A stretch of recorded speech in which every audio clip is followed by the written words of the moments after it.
¿eh? Y bueno, algo de esto también vamos a estar hablando ahora con Susana Rearte, porque evidentemente siempre detrás de las palabras, detrás de las ideas, detrás de los conceptos, se esconden intereses, muchas veces intereses de sectores, intereses de clases, y lógicamente para esconder la naturaleza de esos intereses buscan las palabras más agradables al oído. Bueno, ya estamos en contacto con Susana Rearte. Hola, buenas tardes, Susana. Buenas tardes, ¿qué tal? Buenas tardes a todos y todas. Bueno, acá estamos, muy preocupada, por esta irrupción, ¿no? En la política de estos grupos que, no contentos con el negacionismo que existe, por supuesto, en mucha dirigencia, sobre todo de derecha, ahora directamente reivindican el genocidio, reivindican el terrorismo de Estado como una práctica necesaria. Así es, y lo decís por gente que está acompañando a Javier Milei. En realidad, hoy por hoy, hay varios personajes y personeros dando vuelta que reivindican el terrorismo de Estado, que hablan de mano dura, que niegan, que, bueno, incluso el mismo presidente Fernández en su momento dijo que había que dar vuelta a la página. Bueno, son cuestiones a las que estamos acostumbrados, ¿no? Pero directamente este grupo que estás haciendo referencia, más Esper, pero también lo tenés a Bernie, y tantos que aparecen en escena agitando que acá no hubo un genocidio y revictimizando a las víctimas de esas prácticas de la dictadura cívica o militar eclesiástica, más agregado el periodo de la AAA, la CNU y las demás bandas fascistas. Pero acá, bueno, si nos detenemos en los libertarios, que de libertarios la verdad que tienen muy poco, y de fascista bastante, Milei lleva como segunda candidata en su lista a Victoria Villarruel, abogada que se dice defensora de derechos humanos, además, con lo que todo esto implica para una sociedad que todavía no tiene muy claro algunas divisiones, ¿no? Una cosa es defender los derechos humanos de los que fueron víctimas de persecución, secuestro, tortura, desaparición, fusilamiento, de aquellas compañeras que le arrancaron a sus hijos del vientre y se lo dieron, vaya a saber a quién, porque tenemos todavía 300 jóvenes aproximadamente que desconocen su verdadero origen y que nosotros desconocemos su identidad. Sí. Siguen el horror. Y no sentís que pasan los años, vienen nuevas generaciones, van teniendo menos contacto con aquello que nosotros vivimos y sufrimos y conocemos, por tanto, porque aparte éramos militantes y lo vivimos de cerca. ¿No sentís que como los grupos del poder económico concentrado que dieron aval e impulsaron el terrorismo de Estado y toda aquella reacción fascista con la cual pretendieron preservar sus intereses, son en definitiva los mismos que, pasado el tiempo y al mantener su situación de privilegio, están impulsando la reinstalación de estas ideas? ¿No crees que hay una gran deuda de los gobiernos populares democráticos desde el 83 a la fecha que han dejado incólume cada uno de los poderes que dieron origen a la masacre de la década del 70? Bueno, justamente vamos a ese punto. Por supuesto, es el mismo poder económico que en su momento fue parte, porque nosotros por eso decimos que fue una dictadura cívico-militar eclesiástica.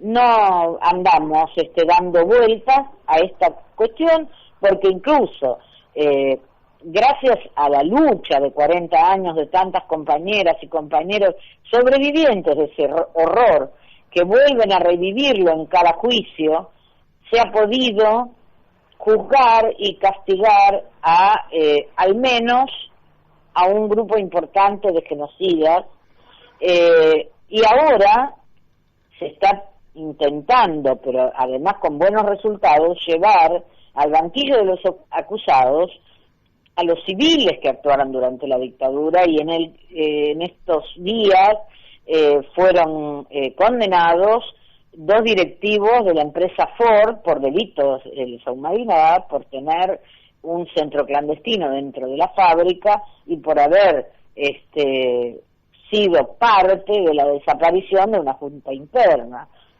Y también, debido a esa lucha, vuelve para atrás el fallo que en su momento, fallo bochornoso, dejó libre a Blaquier, y bueno, por el tema de la noche del apagón, que todos conocemos, bueno, claro, al menos nosotros, como vos bien dijiste, los que tenemos historia y tratamos de revivirla para las generaciones futuras, pero contrapartida tenés a una candidata como es Victoria Villarruel, que dice que va a utilizar su banca para que se conozca la verdad completa.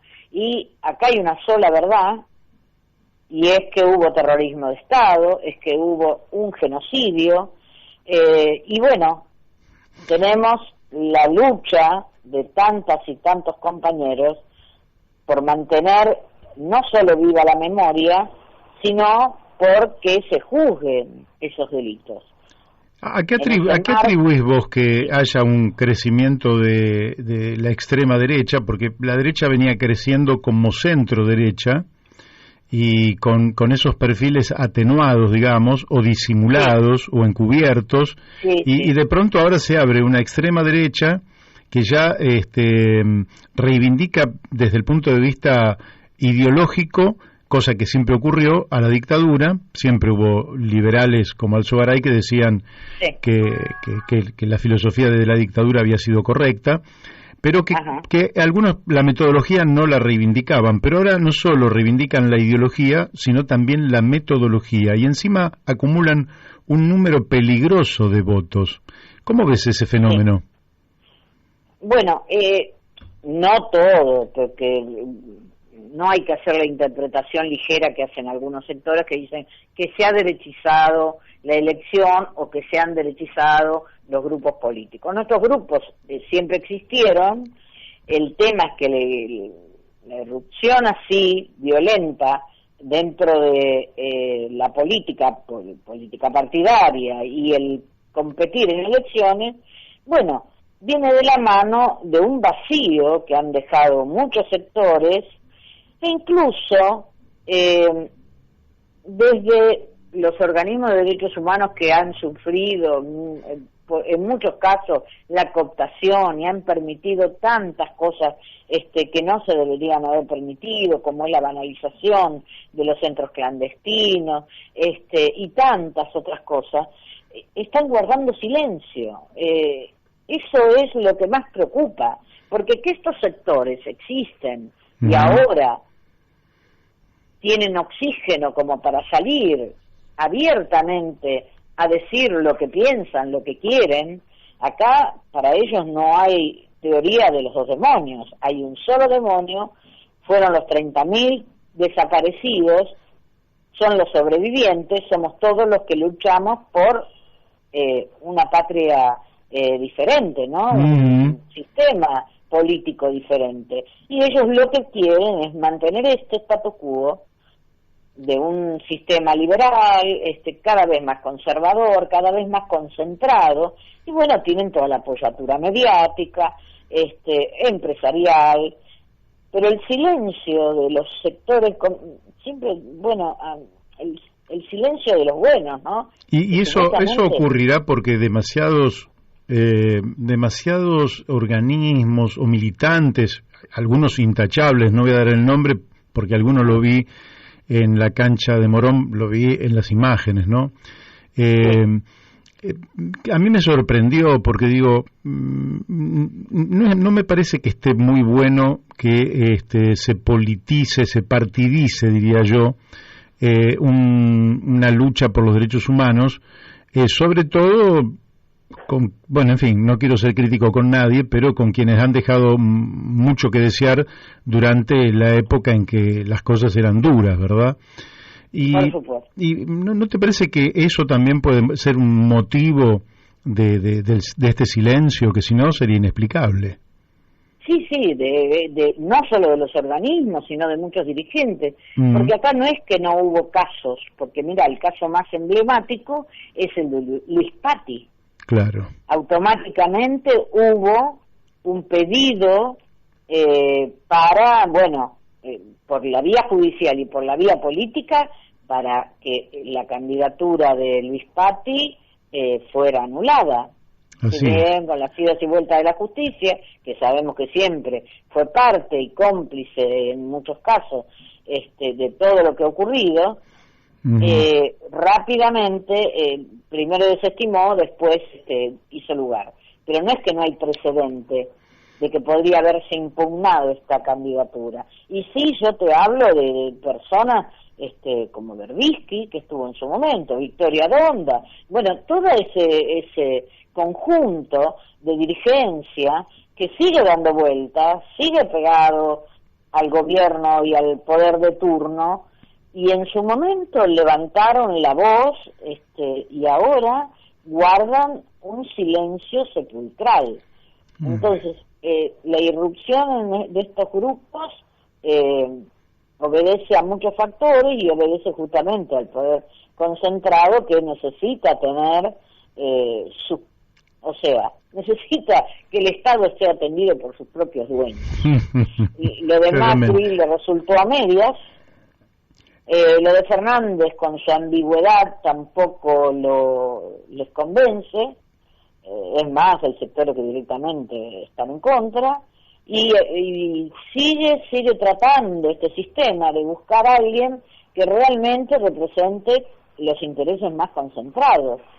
En ese espacio, nosotros, como pueblo, y las clases más postergadas, y mucha de la juventud pobre, y los niños pobres, todo ese sector no tiene cabida. Entonces necesitan, sí o sí, ver de qué manera agitan estos fantasmas, por si las moscas se puede llegar a aplicar una política dura, porque la única forma de cumplir como quieren cumplir incluso el gobierno actual con los sectores de crédito, FMI, los demás sectores de crédito, y pagar, es a costa de ajuste, de más hambre, y la única forma que eso trance es con represión. Y la vemos todos los días. Esa es la lógica histórica, es decir, cada vez que se hacen estos ajustes, naturalmente la gente reacciona y tiene que haber algún elemento que meta miedo para que la gente no lo haga. Ahora, las pruebas que ellos están en capacidad de hacerlo, vos creo que lo dijiste cuando nombraste a Bernie. Lo de Bernie, cuando desaloja a gente que no tenía un metro de tierra donde vivir y que toma unas tierras de Guernica, que además, fíjate con el nombre, ¿no? De Guernica, ¿no?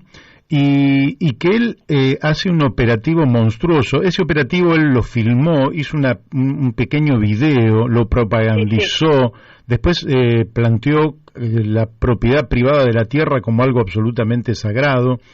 Es sagrado para ese sector. Para ese sector, ¿no? Mientras que sí, debería ser sagrado para que todo el mundo tenga su cacho de tierra y pueda vivir dignamente en este planeta y en esta Argentina. Pero parece que para algunos la abundancia de tierra y para otros ningún pedacito de tierra. Ahora, ¿no sentís que esta cultura está demasiado dispersa entre esa derecha, el centro derecha, el supuesto progresismo expresado en el oficialismo actual? ¿No ves que esto está demasiado extendido? Bueno, sí, porque tienen además, como te dije, cobertura mediática para todo esto. Porque además esto se muestra como necesario y como que esto es lo que hay que hacer para defender justamente la propiedad privada, el derecho que tienen algunos a la tierra y los otros que se jodan, hablando mal y pronto. Entonces, claro, es preocupante, pero también esto debería servir para que nuestro sector, los que siempre luchamos por una patria distinta, por un cambio de paradigma y de sistema, nos unamos de una vez por todas, porque la dispersión nuestra también juega a favor de estos sectores. Así es. Y además, bueno, hemos tenido gobiernos post-dictadura que lo único que hicieron fue garantizar la impunidad. Mario, los juicios que se llevaron adelante y todos los testimonios y todo lo que existe es gracias justamente, valga la redundancia, a los testimonios y a los datos que dieron los sobrevivientes. No, nunca se hubiera llegado a la verdad, aunque no tengamos la verdad completa, porque desde el Estado, sea cual fuera el gobierno, jamás hubo una investigación seria. Es más, en muchos casos fueron garantes de la impunidad con las leyes de obediencia debida y punto final, el indulto del gobierno menemista y después el silencio de todos esos años hasta que, gracias a la lucha de todos nosotros y de sectores que acompañaron desde la política, no vamos a decir si fue por interés o que realmente lo sintieron, se logró la derogación de las leyes de impunidad. Pero bueno, seguimos insistiendo que los gobiernos, desde el gobierno del Estado, garantizan la impunidad.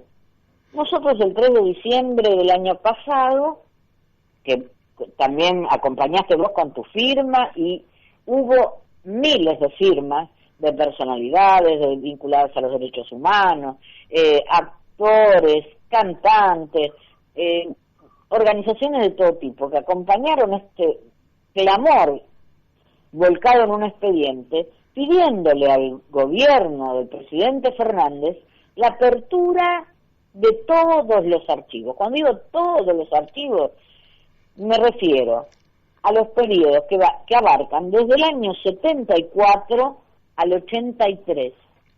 Nosotros queremos saber quiénes son los que integraron esas bandas fascistas que empezaron la persecución, desaparición o fusilamiento y todo lo que sabemos durante el gobierno peronista de Isabel, bueno, la compañía de López Rey y compañía, y por supuesto luego el periodo de la dictadura del 73 al 83, con el resultado que ya sabemos, 30.000 compañeros detenidos desaparecidos y los 300 hijos que falta recuperar, eran muchos más, y gracias también a la lucha de familiares, de abuelas, fueron recuperando la identidad.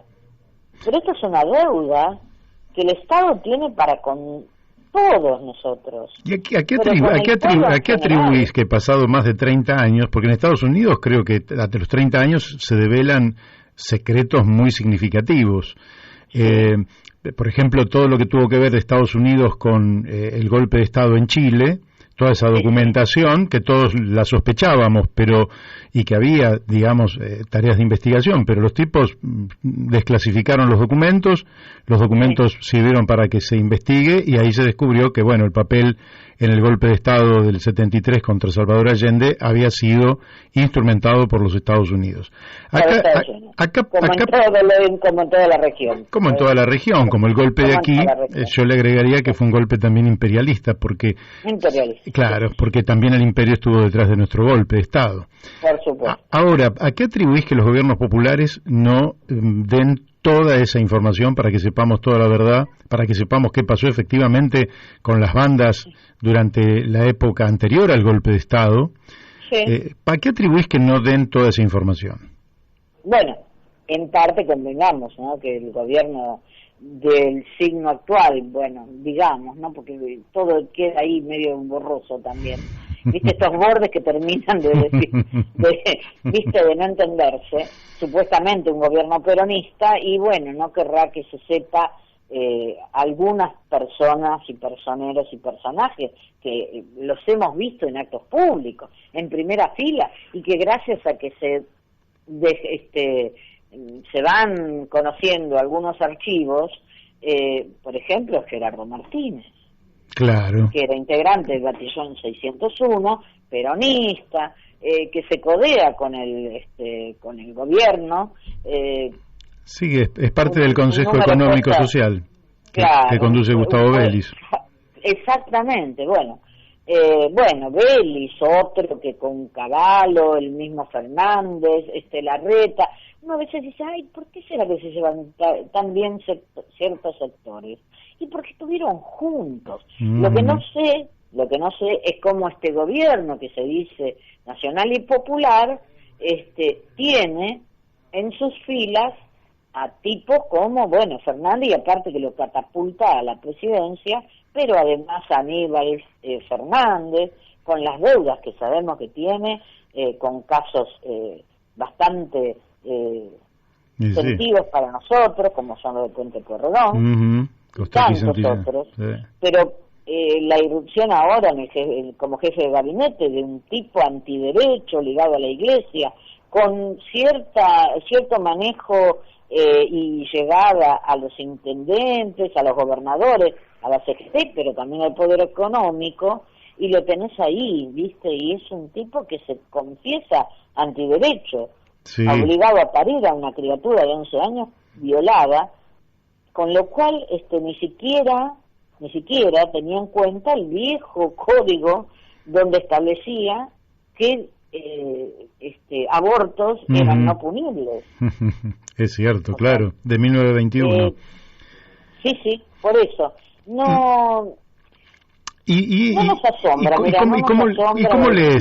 cómo lees que... A ver, yo tengo mi lectura, pero en realidad la entrevistada sos vos. ¿Cómo lees esto? Porque Alberto Fernández estaba en la lista de Domingo Cavallo, de Gustavo Vélez, también estaba Santilli en aquella lista. Exactamente, y también, pero también Cruz, ¿te acordás? Claro, también está el nombre. No, se llama Elena. Ahora sí, Elena, puede ser, digámoslo que era Elena Cruz, la esposa de Fernando Sirio, sí, que reivindicaba justamente el terrorismo de Estado.